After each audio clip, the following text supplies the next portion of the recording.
Terça-feira, assombrado pelo passado. O passado tem um poder estranho sobre nós. Ele pode nos ensinar, nos proteger, mas também pode nos assombrar, nos paralisar e até nos fazer julgar de forma precipitada. Em Josué 22, vemos exatamente isso acontecer com o povo de Israel. Quando as tribos do leste do Jordão constroem um altar, um alarme soa imediatamente no coração das 9,5 tribos do lado ocidental. O medo não surge do nada. Ele nasce de uma ferida ainda aberta na memória nacional. O pecado de Baal Peor, registrado em Números 25. Naquela ocasião, Israel caiu em imoralidade e idolatria, e a ira do Senhor trouxe uma praga sobre o povo. Só cessou quando Finéias, em zelo pela santidade, tomou uma atitude decisiva. Por isso agora, diante do novo altar, as tribos escolhem justamente Finéias para liderar a delegação. Ele era o símbolo vivo de que a rebelião contra Deus não poderia ser tolerada novamente.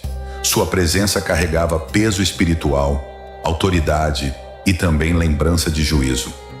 Junto com ele, foram líderes representando as 9,5 tribos, homens com responsabilidade espiritual sobre o povo.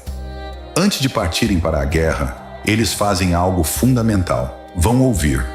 Ainda que a acusação seja grave, transgressão, traição e rebelião, eles decidem investigar. A fórmula solene, assim diz toda a congregação do Senhor, mostra que a preocupação era espiritual, não apenas política. O problema é que o trauma do passado quase os leva a repetir erros do passado. O medo de um novo Baal Peor quase produz uma nova guerra civil em Israel. Isso nos ensina uma lição profunda. Experiências negativas mal resolvidas podem nos tornar excessivamente defensivos, desconfiados e rápidos para condenar. Também aprendemos que o pecado nunca é algo isolado. As tribos do Ocidente temiam que a infidelidade de alguns trouxesse consequências sobre todos. E estavam certos em parte, porque o pecado sempre afeta mais do que o indivíduo. Mas o outro lado da história ainda precisava ser ouvido. Quantas vezes, na igreja e na vida, julgamos antes de perguntar? Quantas vezes construímos cenários completos apenas com base em rumores e experiências antigas? O passado serve como alerta, mas não pode ser o filtro final da verdade. A verdade precisa ser buscada com diálogo, oração e humildade.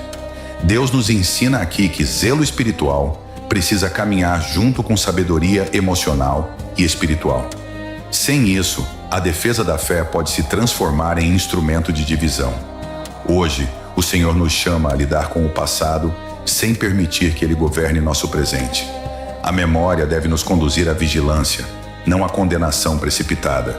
A história de Israel nos lembra: antes de acusar, ouça. Antes de reagir, investigue. Antes de julgar, ore, porque somente assim a unidade do povo de Deus é preservada e o inimigo não encontra espaço para semear divisão.